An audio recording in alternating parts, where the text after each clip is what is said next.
Hey, well, we can get things underway here. I am Devon Pouncey. I'm the vendor program Recording in progress at Street Roots. And first, we would like to welcome the members of the media. Mayor Wheeler has been issuing executive orders, including the notion of creating mass shelters or encampments with threats of enforcement. These plans only increase racial disparities, intensify trauma, cost millions, and do not add a single unit of housing. We're here today to say we can do better than that. We challenge our elected leaders in our community to focus on housing an additional 3,000 people instead through turnkey ready solutions. Today, you will hear from people experiencing homelessness, advocates, service providers, nonprofit leaders, landlords, and neighbors who have signed on to the 3,000 Challenge, a commitment to house 3,000 additional people in 2022. This challenge was developed by a collective of nearly 20 organizations working together to offer true solutions to homelessness. And we invite you to join this movement online at 3000challengepdx.org. These solutions are possible if we all work together. To get things started, I will introduce Street Roots vendor Bronwyn Carver, who will discuss sweeps and campers who need better options. Hi, I'm Bronwyn, and okay, so my name is Bronwyn, and I'm going to talk to you today about sweeps. I just want to point out that sweeps don't move people anywhere but to the surrounding neighborhoods that they're swept from. So you're really just increasing the homeless population within the neighborhoods that people are already trying to have people not be camping in. Without adequate alternatives, where are the campers supposed to go? There's still no probable places that a camper can be moved to other than the street still at this time. And not everyone wants to shelter with 200 people that they're not familiar with. That being said, most people have pets, and they do have significant others that aren't allowed to shelter with them in a traditional shelter situation. To mention that Rapid Response, who does the sweep, does not treat people out here with respect and dignity as the mayor would like to think that they do, and the rhetoric that he says in regards to that company. Plus, they say that we can get our belongings back. Yet, and when they swept my overlooked Kaiser camp, we noticed that they placed people's belongings from tents in plastic bags. And those plastic bags were then placed on the truck where the trash was kept. Not one bag was labeled that where tent it came from, what camp it came from. So I defy you to tell me, how does one get their belonging back in a warehouse if there's no identification upon where it came from? I'd like to get my possessions back, please. It'll be that bag on the corner, I'm pretty sure. That being said, the money that we spent poses a financial burden to the city as well. The money that we spend on the cruise and company can be better served with a camp management model, giving porta-johns and regular trash pickup to establish camps at this time. Perhaps good neighbor contracts can be used to help support both homeowner and campers. As long as a camp is small and clean and not near a school or entrances to buildings, why not manage them until the housing becomes an option? And at the time of when they post us on the signs, why is the language so vague? Why do they not tell us definitive language like how many yards or how many feet it is that is covered from the posting of the notice to where it then ends as far as the camp being swept or the amount of tents? How come they don't tell us how many tents to an area is or is not allowed? I asked, why is there also not anybody coming with outreach at that time to offer alternatives to the campers? I'd say that the city can do so much better. So I defy you, I urge you to think that over. Thank you.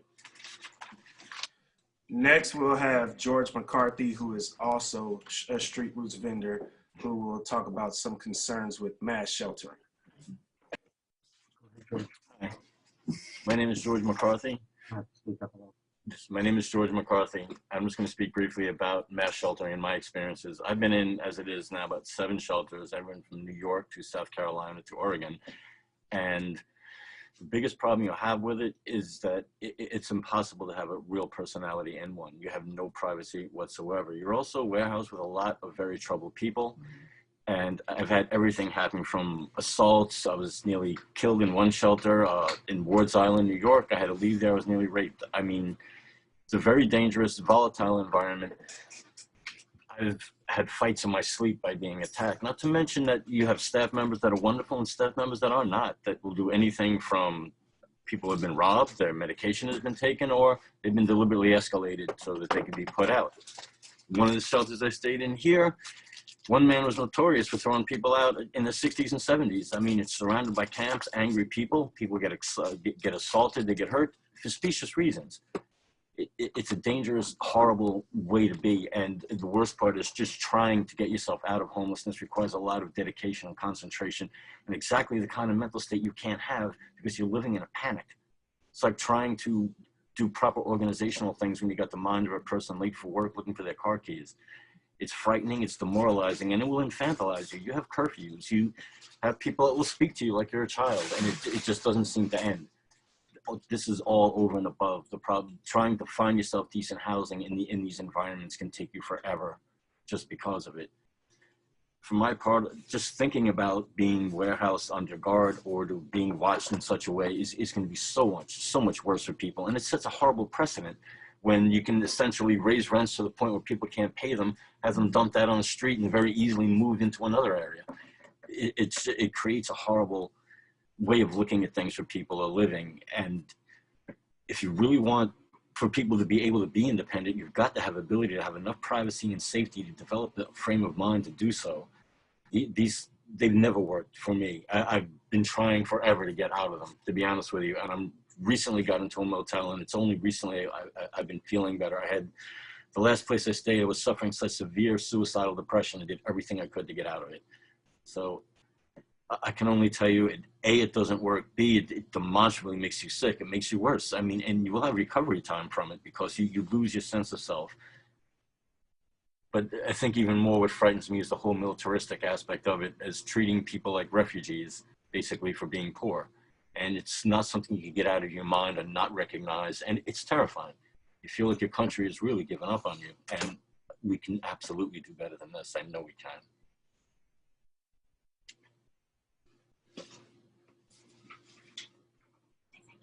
Thank you very much. I'm sorry. I almost for a moment just ran out of words, but I feel like I said what I needed to. And thank you very much, everyone. No problems. No problem at all, George. Next, we will have Brandy Tuck, who's the Executive Director of Homeless Family Solutions.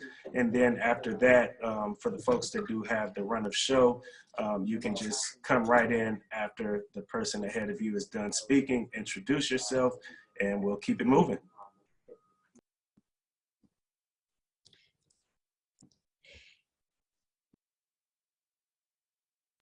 There's a chance that Brandy's not here, so then we'll move on to Candice Alvarado. Great.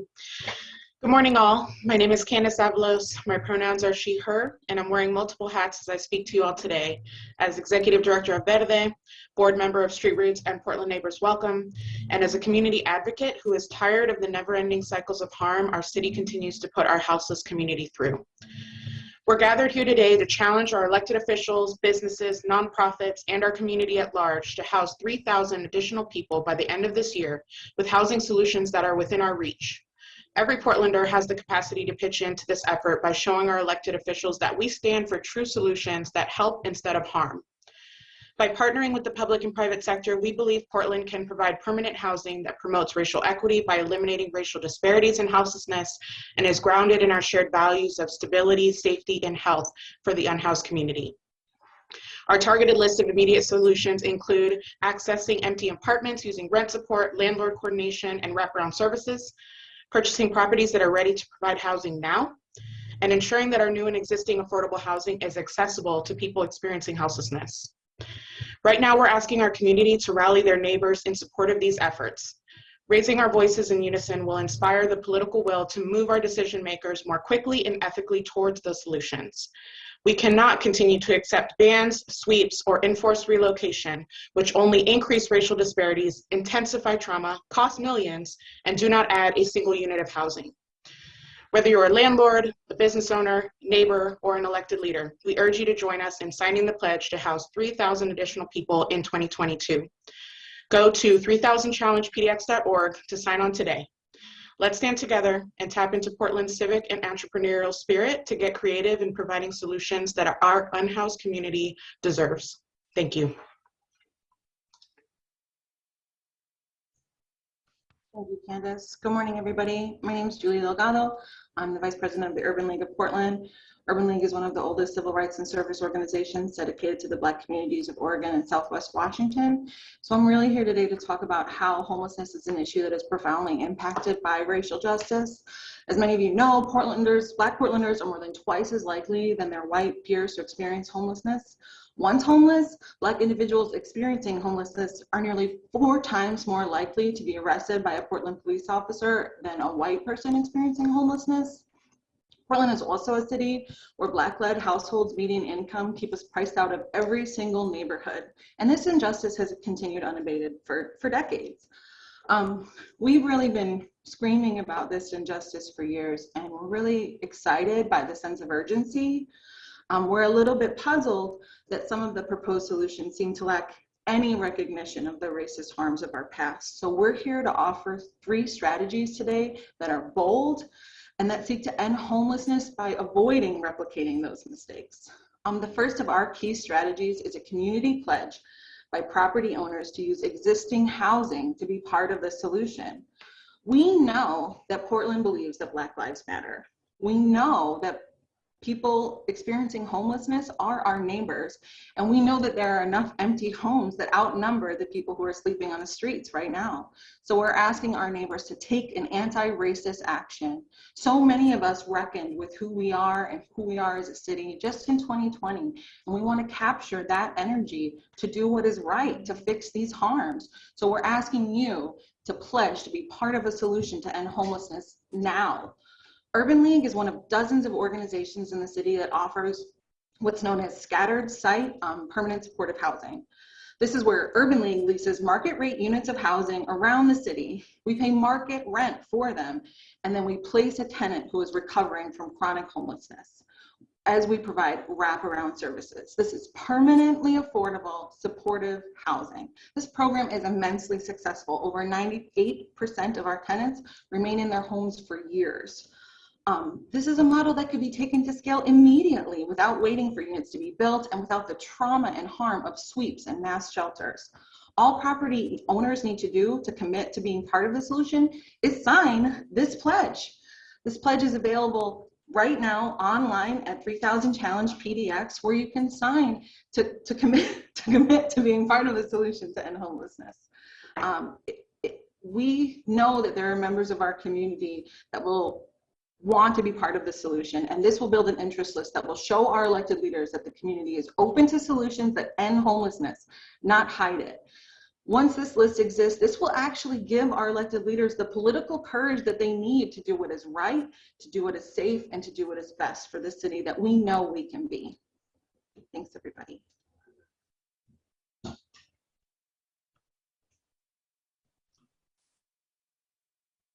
Thank you so much, Julia. I think I'm next.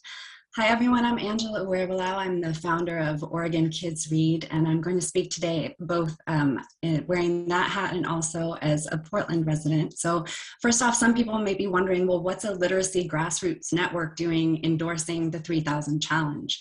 And we're doing it because we are an organization that is committed to racial, social, and economic justice. And I would urge and encourage any organization out there that has that in your remit to endorse this challenge. It's an incredible opportunity for all of us to step out of our silos and work together to achieve the city that we want to see. And stepping back now to follow up on what Julia just described, I'd like to share a personal story about encouraging any landlord to consider signing this pledge. So I'm not a Portland, I don't own a Portland rental. But after my mom died in 2019, my sister Becca and I inherited her small townhouse in Southern Oregon. And the second time that we went down to Southern Oregon to continue going through her things, was right after the 2020 wildfires. So we landed at the Medford airport and we're driving to our hometown and just seeing block after block of businesses, of homes that we had seen over the years growing up completely obliterated. And when we were at Mom's house, and like I said, going through her things, and those of you who have gone through that process know what that's like. We looked at each other and realized we have this vacant, furnished place. And there are all of these neighbors who now do not have homes. What can we do? How can we help meet the devastation, the need in our region? And we need help to be able to do that, and we received it. So first we reached out to our neighbors to talk to them about what we were thinking of doing, opening up Mom's house to a family, and they were supportive of that idea. And then we connected to a mutual aid organization that was working with displaced families, and they helped find a family who would be willing to move into our home, and that mutual aid organization continued to offer supportive services to that family. We also had a longtime friend who was a fluent Spanish speaker who volunteered to be the property manager. So the family, if they had questions or they needed something fixed, they could go directly to him.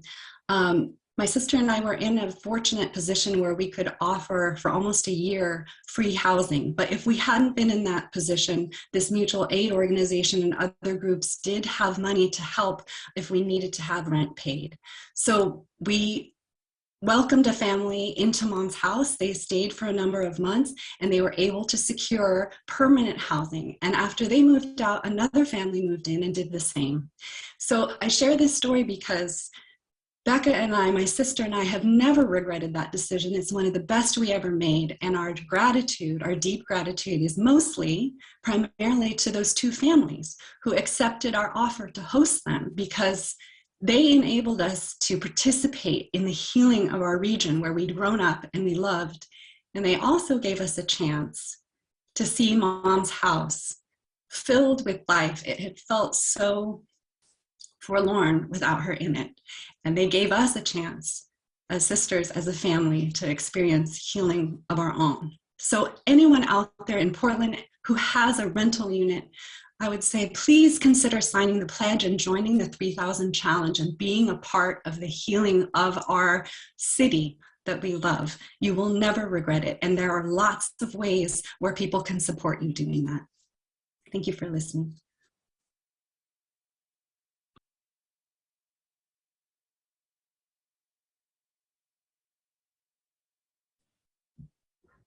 Thank you, Angela. Certainly appreciate your support.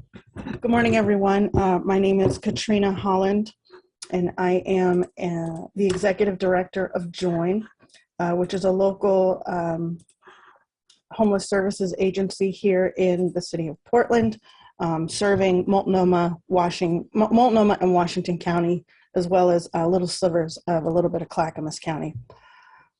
You know, one of the things that we've been consistently saying time and time again is that many solutions and options have been proposed to address the homelessness crisis for those of us that have been in this work. But many of them are either ignored, shelved, or when funded, done so in a really anemic fashion.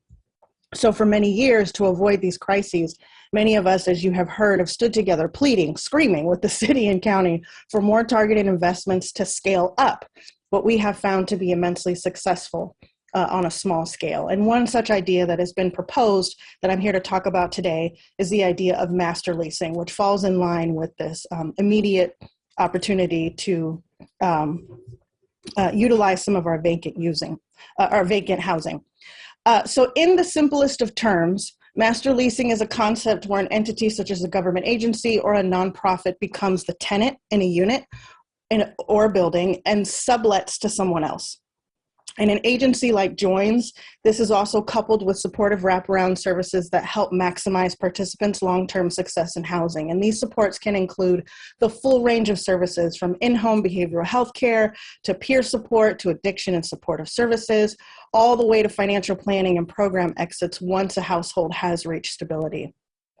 In exchange for guaranteed income, whether occupied or not, and enhanced support in tenant success, property owners and the renting entity negotiate longer-term leases, in-unit maintenance and repairs, alternative screening criteria, and much more.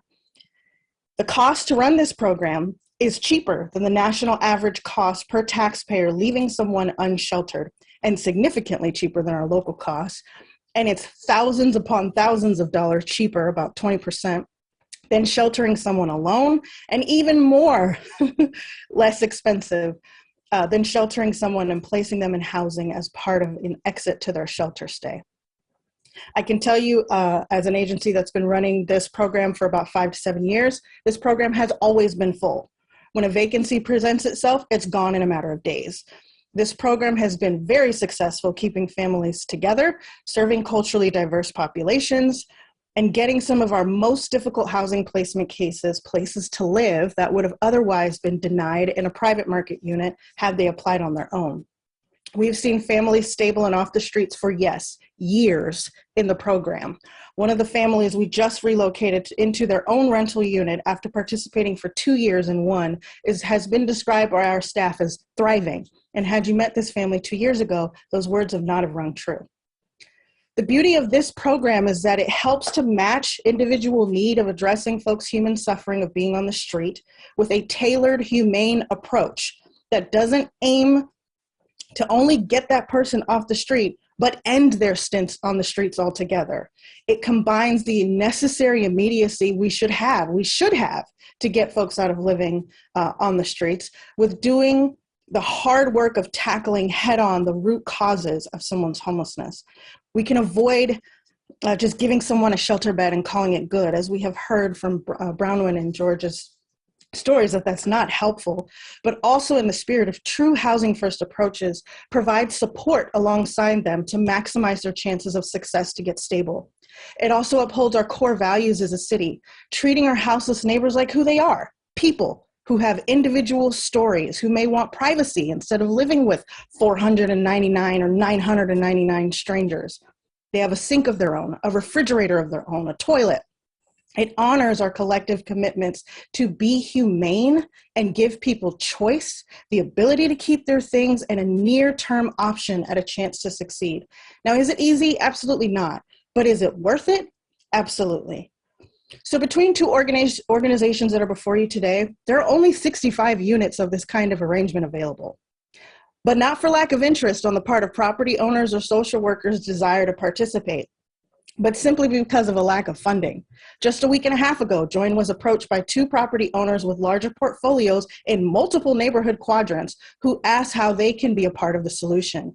And while we were ecstatic because of their interest, we weren't able to give them a firm answer as to whether or not they could join the program. We've had about 7 of these interests in the last 6 months. It's the same reason each time: lack of funding to support the necessities of the program, which is more staffing, continued flexible subsidies, more retention support. Our portfolio is currently maxed with our current capacity. But in the spirit of the 3,000 challenge, what if we did scale up this program? What if 3 or 4 organizations leased 100 to 250 each? I went on apartments.com last night at about 10:45 p.m. Guess how many apartments is listed as available? 6,966 units. And while I'm sure some of those are standing advertisements that seek to build a pipeline of interested tenants, even if half those availabilities were just advertisements, that's still 3,483 truly vacant units that are awaiting a tenant today. While this program certainly wouldn't solve homeless for each and every person on the street, because we often say no one size fits all, this program, combined with others that you'll hear about today, could actually end unsheltered street homelessness for thousands of our neighbors. It's big and it's bold. So I'm going to move aside and introduce one of our participating property owners, Kevin Cavanaugh, who's been with the program for a while and with whom we have a lease through 2021 and probably longer, with 2 new developments coming. Kevin? How's it going? Thanks, Katrina. I hope our lease goes past 2021 because... oh, sorry, 2031, my bad. No worries. I'm Kevin Cavanaugh. I own Guerrilla Development here in Portland. I'm a for-profit, small-scale designer and developer. I'm Katrina's landlord. I'm Join's partner at Jolene's First Cousin. That's the name of the building. It's at Southeast 28th and Gladstone. And there are 11 of Join's, folk who Join collaborated with and sublet to, that are now off the streets and living in a permanent solution. it's a nice little, as Julia mentioned, it's a scattered site, urban infill location. And one anecdote, and then, but prior to that, a comment. I think the answer is yes. I'm not ecstatic with the mayor's solution, but I know the only truly wrong answer is to do nothing. And we are a city of doers, and I'm excited at what can come out of both the city's office, public sector and private sector. We all need to be part of something, and instead of debating it, we have to just get shovels in the ground, A. B, when I submitted to the Crescent Kenilworth Neighborhood Association, Jolene's first cousin is a project that I was about to break ground on. I thought it would be the first time that rotten tomatoes would be thrown at me by the neighbors. As I basically say, cool, I'm bringing homeless into your neighborhood. At the end of my presentation, when I showed the building, which has a coffee shop and a hair salon and a bakery and some other market rate apartments, and then the sixth unit is an 11-bed apartment, basically. It's a single residence occupancy. And at the end, no one had any comments, positive or negative. They said, thank you, who's next? And I said, wait, don't you have, I was surprised. Aren't you concerned? And the guy in the back said, two comments really struck me. The guy in the back said, well, no, if you were coming at us with 115 units, we'd be pushing back aggressively. But these are 11 units. These are going to be our neighbors. We'll likely know their names. And then my comment was, yeah, but you're right. But I'm still impressed that you're being so open to me bringing homeless into your neighborhood. And the woman in front had the most powerful comment, which was, well, once they live here, they won't be homeless anymore. So as we speak, I'm breaking ground on Jolene's second cousin. It's on 70th and Northeast Gladstone, and Jolene's third cousin will be on 46th and Division. Great neighborhoods to grow a community and to maintain a community, and to weave currently homeless folk into society in a way where they're not ostracized or we're not concentrating poverty.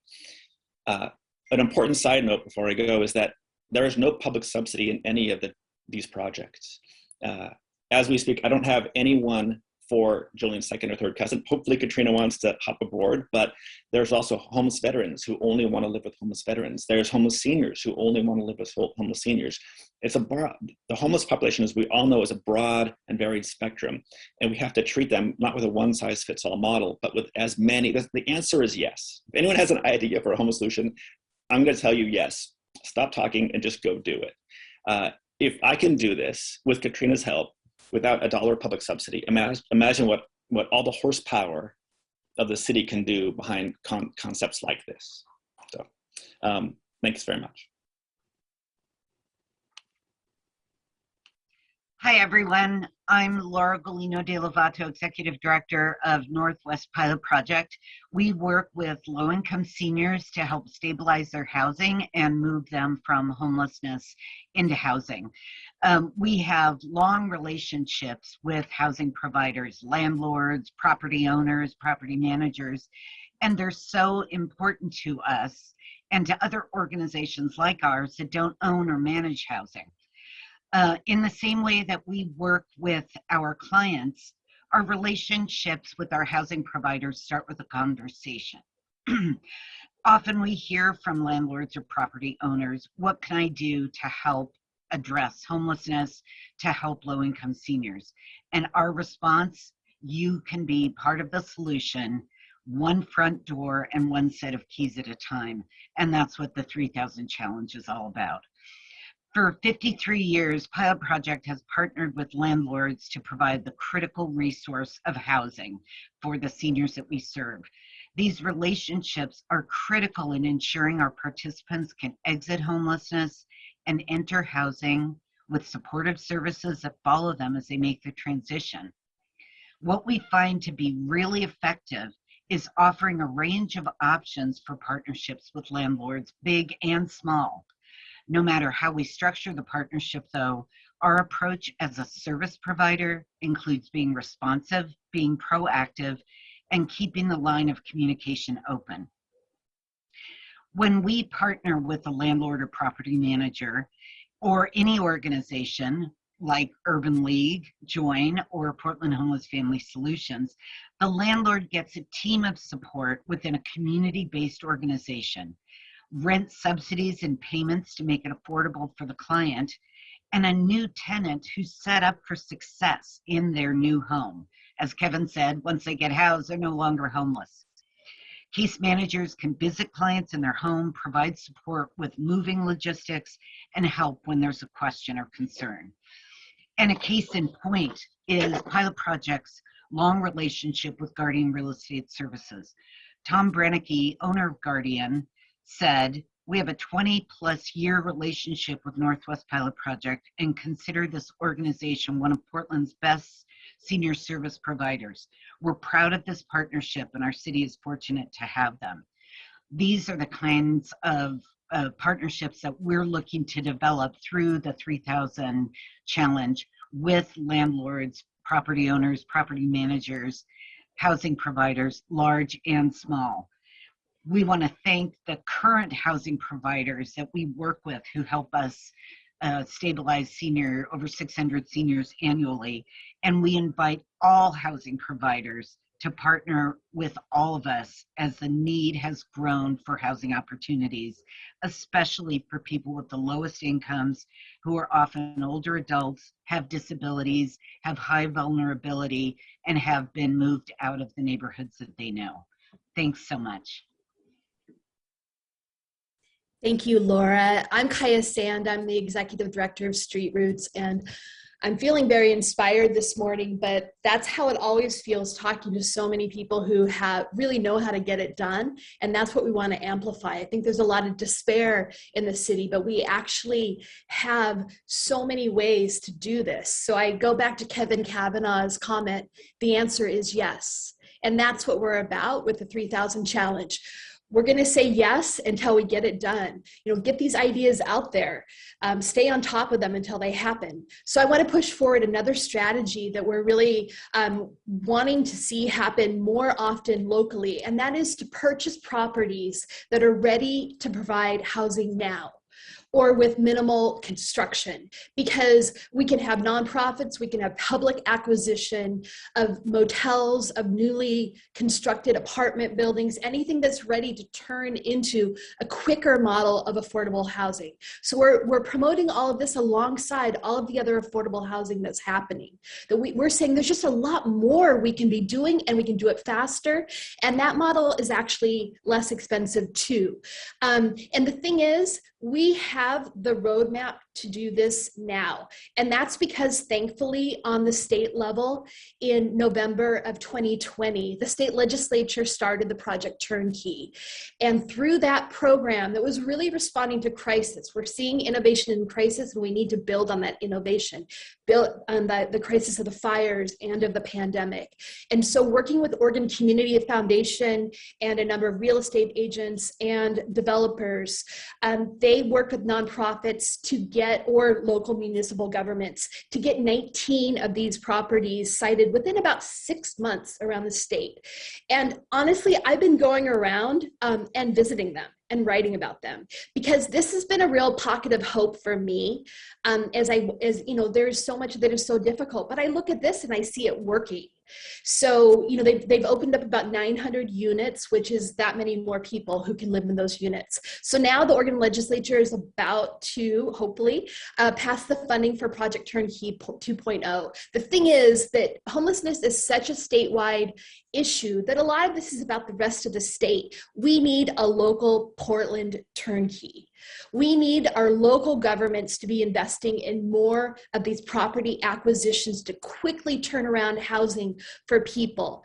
And we can lean on the current Project Turnkey. They're all ready to help. The Oregon Community Foundation has proved to be a really strong leader and coordinator of this project. There's a lot of people that have worked out how to do this. So today, what we're going to do is urge local governments to take funds and to find the political will to make this happen, and to know that we have the talent to make it happen. And then we're going to stay on this. We'll trumpet any projects that can go forward, because we're all about, as Kevin Cavanaugh saying, that the answer is yes. We just need to be bold enough to make sure that any housing that's vacant it becomes a home to someone sleeping outdoors.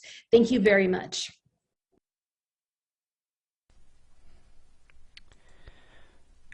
Good morning, everyone. I'm Andy Miller, and I'm the Executive Director of Human Solutions. Human Solutions is an organization pushing back on the forces causing poverty and homelessness, and our focus is east of 82nd Avenue in neighborhoods where the housing and homeless crisis has hit hard, especially on households of color. Our organization provides a continuum of responses to our homeless crisis, from shelter to employment and housing programs and affordable housing. And this morning I'm here to speak to our third solution that has been put forward, a call for our affordable housing investments to respond with greater urgency and focus to the crisis on our streets. We're doing a lot to create affordable housing right now, but we believe we can do much more and do it more quickly. Homelessness is the result of profound failures in many of our most important systems, including the systems through which people in our communities access a place to call home.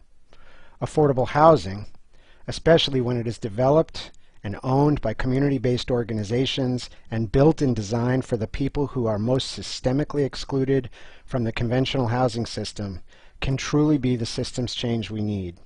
When we do it right, affordable housing forms a real path to systemically ending homelessness and to advancing racial justice. Our public sector partners have done great work over the last few years to develop and expand a pipeline of affordable housing, and we want to applaud that work.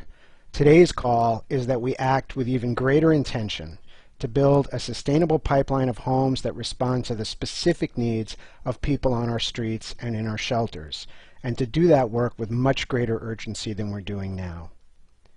We call on our leaders to look at our pipeline of affordable housing and to use every available resource to quickly expand the pipeline, to buy down rents in the units that we're developing so more of our housing is more affordable, and to open more of the doors in our affordable housing to more of our houseless by funding more supportive homes that model housing first principles that can really change the game. When we measure the success of our affordable housing, let's do more than count units and measure costs. We need to focus on the impact of our investments on the crisis we see every day. Before we invest in moving people locked outside into unworkable and temporary solutions, let's reinvest in unlocking more of the doors of our affordable housing and in making more of our affordable housing available to the people bearing the brunt of this crisis every day and every night outside. Thank you.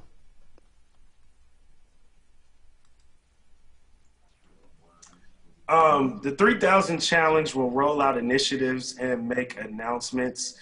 We welcome all the ideas. This needs to be an enormous movement. This is a campaign about insisting this all happens and pushing out good ideas.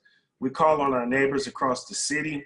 Do you support gathering the good ideas and creating the pressure to quickly create housing options? 3,000 additional people across the region. And I invite you to join as a supporter of this campaign. And all the speakers will now turn their cameras on to accept questions from the press. And we can, if there's anybody, I guess you could do a hand raise or just hop right in, either or. I'll be paying attention to the chat. Hi, I'll go ahead and jump in. Maggie Vespa with KGW. This might be a question for maybe Katrina or anyone who feels like they can offer info here. Just, do you guys have sort of specifics on why you feel like government agencies have the funds, have the grants, have, you know, the money right now to pay that market rate rent for that number of units? I know you talked about, and I really appreciated like what you saw even on apartments.com and like that the units, the inventory exists. But can you speak to why you think that funding exists? Yeah, I can, absolutely. So I'll just go ahead and break down some of the costs. So according to the United States Interagency Council on Homelessness, leaving somebody unsheltered and chronically homelessness costs a taxpayer $50,000 per person per year. If you provide shelter without housing placement, which are some of the options that are being discussed today, that number jumps up to $50,000 $400 per year. And that's based off of a number provided by a local provider today.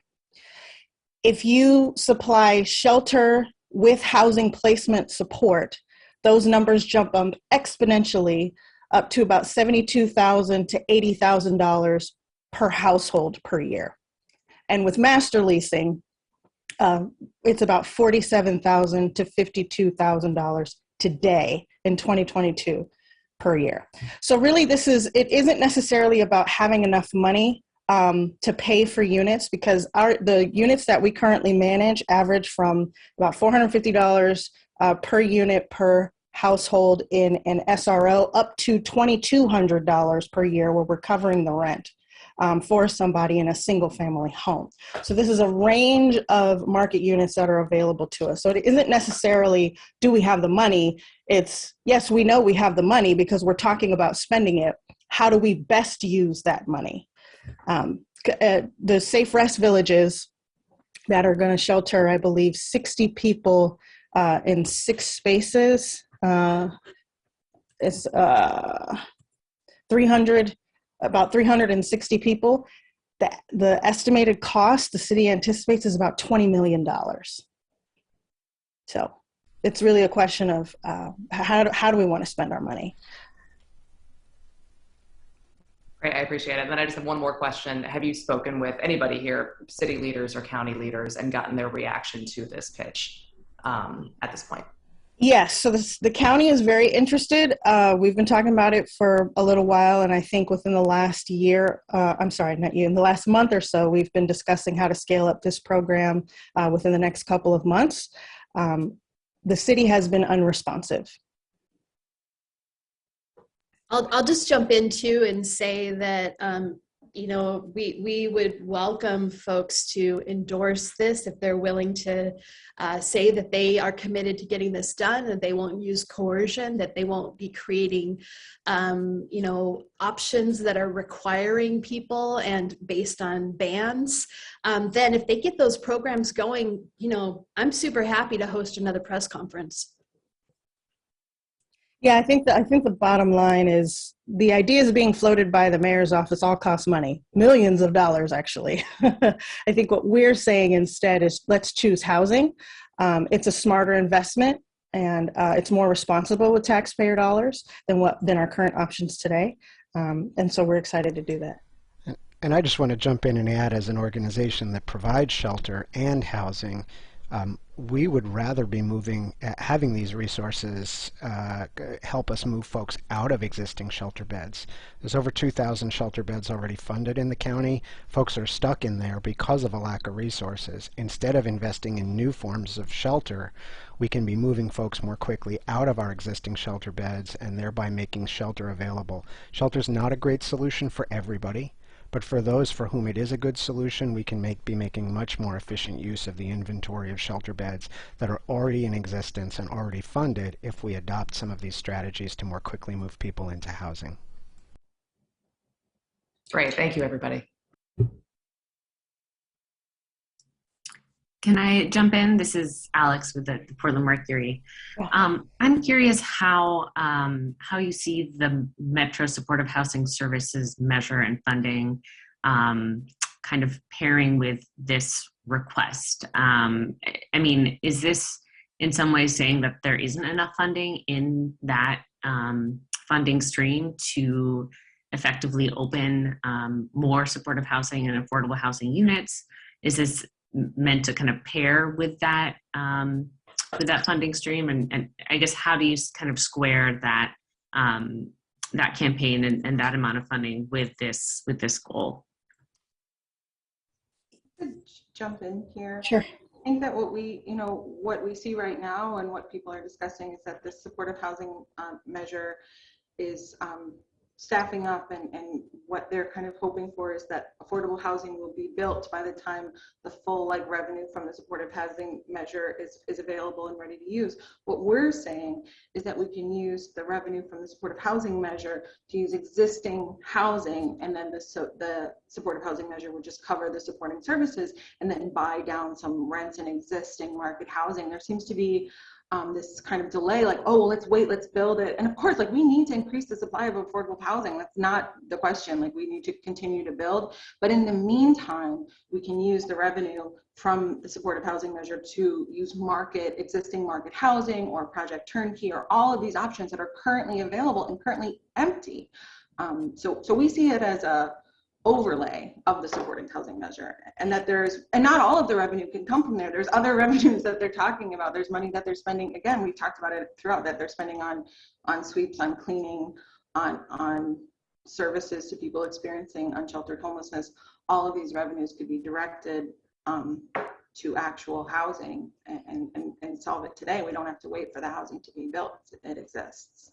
Yeah, if I can add to that, Alex, I'm gonna just be totally honest with you. There are people who want to see the Metro Supportive Housing Services dollars diverted to shelter.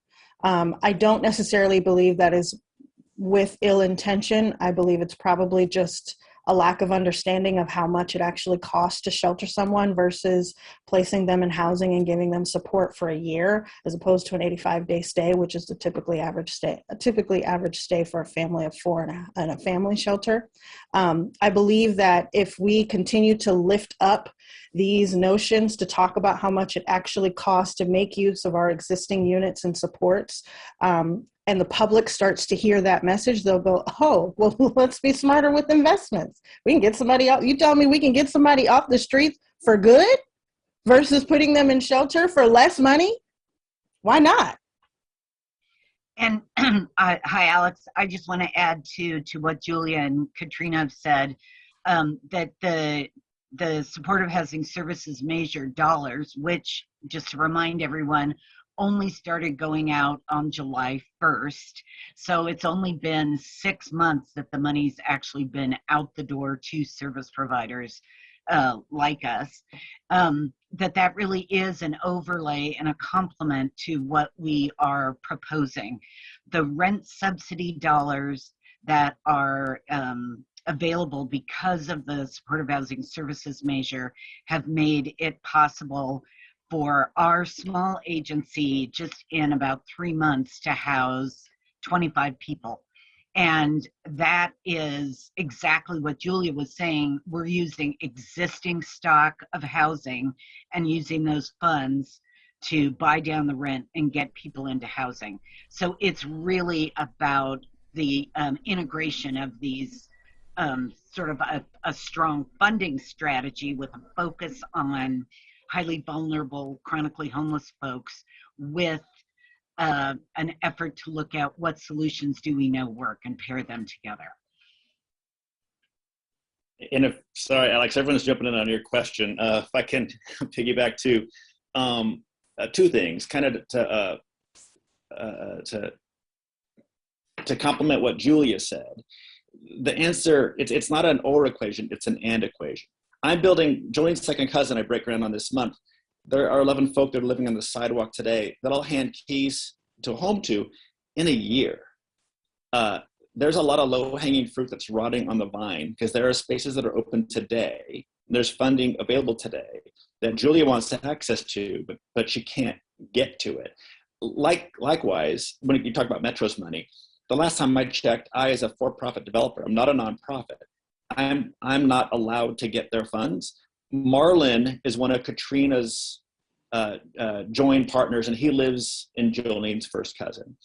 He pays $400 a month rent. He doesn't care that I'm a for-profit developer or a nonprofit developer. He has a home. So I think that is the answer. The answer is yes. The answer is every possible solution, and it's not an or equation. It's an and equation. And I would just add to all of that, through the lens of affordable housing, it's the funding through the measure that could be one of the first resources to buy down rents in some of our existing affordable housing and some of the housing that's coming online, turn more of our units into supportive housing and housing first. We're producing the units up to count, but the percentage of units that are actually responding to the crisis on the streets is too low. And we think that the supportive housing service measure, rather than build more shelter beds, could actually provide immediate relief to folks on the streets if we pair it more aggressively with the affordable housing pipeline. Are there any other questions from the press? Hi there. This is Shane Dixon Cavanaugh from the Oregonian. This is, I guess, question.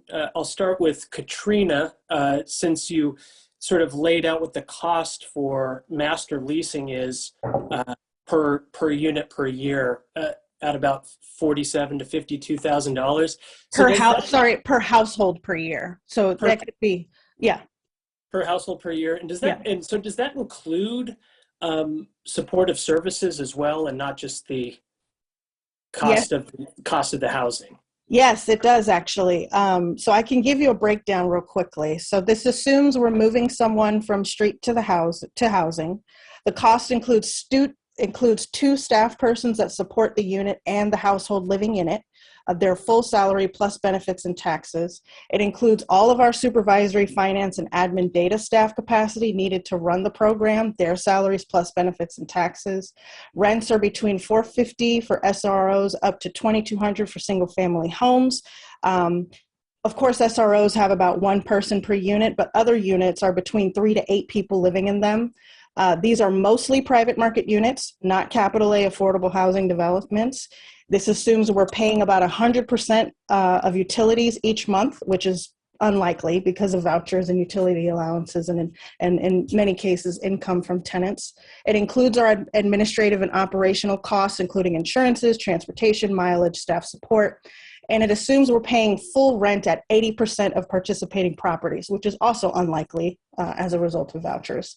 This also assumes that we're providing a $3,000 per household flexible pool of funds that are used to bolster financial stability by covering unexpected expenses.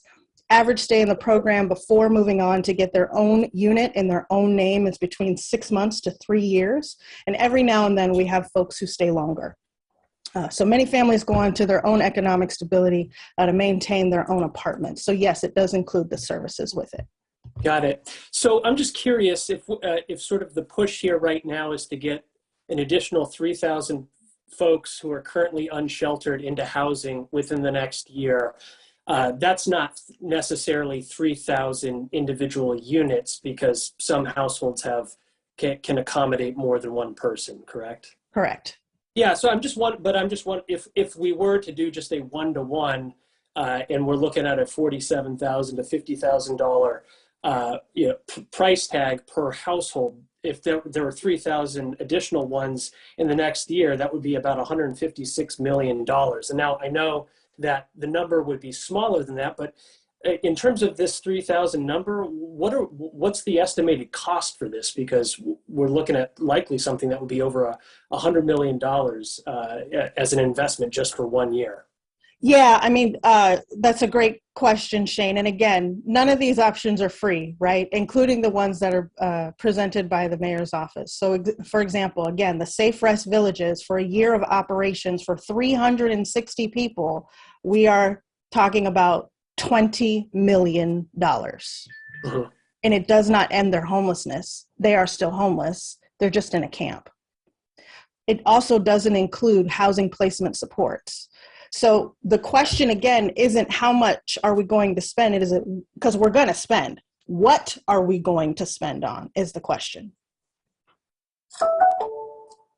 Yeah, I guess the question that I have then is just sort of thinking about doing ambitious work like this on scale. I mean, if we are talking about investments that require hundreds of millions of dollars, and best case scenario with the Metro Supportive Housing Bond is $250 million a year for 3 counties. So I'm just trying to understand what we're thinking about in terms of overall costs for this type of proposal, and how we can sort of realistically get there as a city or as a metro region. Shane, if I can jump in. Oh, sorry. We have a very similar permanent supportive housing program that is master lease, but we serve single adults. And I just maybe want to frame that in the context that our master leasing program is $28,000 per person per year because it's a single adult. That's a pretty vast difference because it's a single adult and not a household, so our market rents are cheaper. and again, this is assuming that we're paying 100%. Oh, everything that Katrina just said is true for us. We have a low 1 to 15 ratio of case management. We offer peer support specialists that covers all of their salaries and the full rent. But really what's the case is the rent is a lot lower because these are usually studios or 1-bedroom apartments. So that figure is an estimate for joints, but our figure at Urban League, it's $28,000 per person per year. Oh, it's a lot less because it's one individual in the household. So if you're framing it versus households as versus individuals, actually the number is gonna vary quite a bit. And again, sometimes it's 2 individuals in that one household, but they're both adults because we serve, the way that the homeless service system is set up right now is that adults and families are separated through the service system. So that can change the cost substantially as well. But moreover, all of these interventions are still cheaper than elongating the shelter period and then doing the placement. We're just saying that that shelter might be a necessary need for some episodic experiences that people go through. But what's happening now is long duration shelter stays that are phenomenally expensive that then don't lead to housing. We just kind of want to skip that intervention and go straight to housing. So the costs are maybe coming sooner, but they're not more.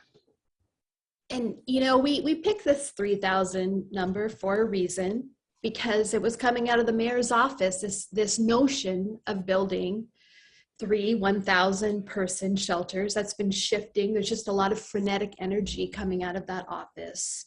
And so we're saying, let's just be smarter. We've got a lot of good ideas.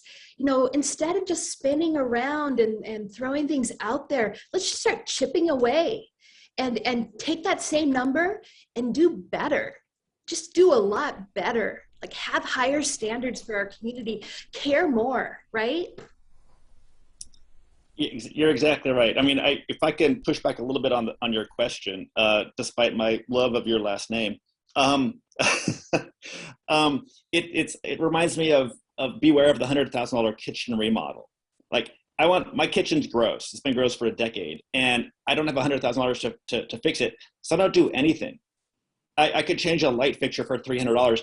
I don't do it because I'm aware of this master dollar amount that I can't wrap my head around. So I just dismiss everything. So if we're looking at your $150 million math, it's probably closer to 85 based on what I was hearing in Katrina's numbers. And we don't have $85 million.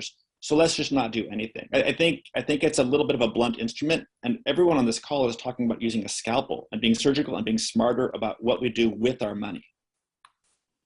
Well, just to clarify, I'm not making any proposals here, and I'm not suggesting that this approach is a blunt instrument approach. I just know that if you need buy-in from the city or county or state, if we're looking at public money to do this, I think any one of those governments is going to be asking for sort of specifics on this proposal for them to have the buy-in. So I'm just wondering, what those sort of specifics might look like, because certainly I don't know. Well, Shane, I guess I would contrast this to what we are hearing coming out of City Hall. Those are not proposals to end the homeless crisis. They're the proposals to end public camping. And we think that's the wrong place to start. So what these are some different lanes in which we can be working together with folks at City Council. How far the money will go, you're right, and I think Kevin said it well as well. It's not going to go as far. It's not going to help as many people the same amount of money if what we're trying to do is create real solutions. But it is so much smarter to create real solutions, because you're going to have to spend that money in the end anyway, right? You're going to have to spend the money and political capital if you move people to 3 large encampments and then have to find them housing. Let's start by working in the lanes that actually end the homelessness of the people who are experiencing it, rather than starting with an unambitious goal of just ending public camping in places that people don't want to see it anymore. Yes, and also real quickly, Shane, the county is interested in this proposal. We're talking about trying to scale this up within the next couple of months. The city is the one who's been unresponsive. I would just also jump in and say, Shane, I totally understand and hear that public officials, that we might need to do a lot of detail work to convince them. And yet, what this challenge is about is an invitation far beyond elected officials. It's to our entire community of who do we want to be together? How are we going to take care of one another? How can we as individuals and groups and business owners be part of a permanent solution to the problem of houselessness? And so I think, we've all seen the impact of $1.5 million of dark money and earned media as their message continues to be, elevated. And what we're saying is something different. We're inviting people who are experiencing that sense of like fear and loss and despair in the community and feeling like we can't do anything about it. That's not where we are. There's so much we can do together. There's so much we can do together. There is another way. And so that's, I think, part of the challenge is giving people a way to voice that hope and that desire to participate in supporting the city that we love and the people and the neighbors that we love. Angela, thank you so much for summing that up. And I think one of the things that we do want to get at is this is a very specific campaign, right? The 3,000 challenge, but we're also lifting up a lot of other approaches that we think are very important. And that's the eviction prevention, all of the upstream work that has to be done, all the mutual aid that people can do around our city. All of the ways that the approaches that houseless folks are trying to put forward and often get blocked. So I just want to say there's a lot of other ways to take a very constructive approach right now and to really eschew the kind of negativity that can wend its way into cruelty that we're hearing. So I think we can take one more question, but I put in the chat that we will release the video to the press list that the release went out to. If you didn't get it, if you want to be on the email, let's just put it in the chat. So do we have a single other question? Okay, well, thank you so much for joining us. This is just the beginning. So there'll be things coming out of the 3,000 challenge, and we invite everyone to join us. We're not going to stop. Bye, everyone.